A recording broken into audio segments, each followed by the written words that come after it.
Bueno. Mandei-vos este informe por correo.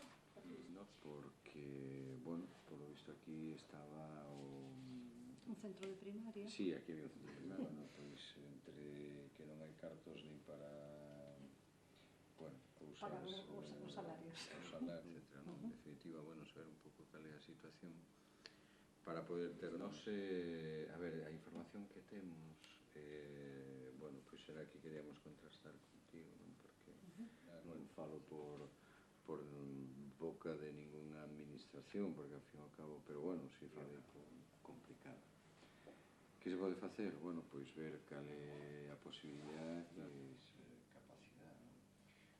Esa é a salida, ao noso xuicio, máis está feita a cesión por parte do Concello. Sí, está feita, seguro? Sí, porque tivemos un Consello Escolar que pediran a devolución, pero non, é dicir, segue estando a disposición da Consellería para... Non foi unha vez que se fai o acordo plenario ten que tocar a disposición e ese trámite poderase facer en calquera momento. Sí, pero en todo caso xa digo que non contén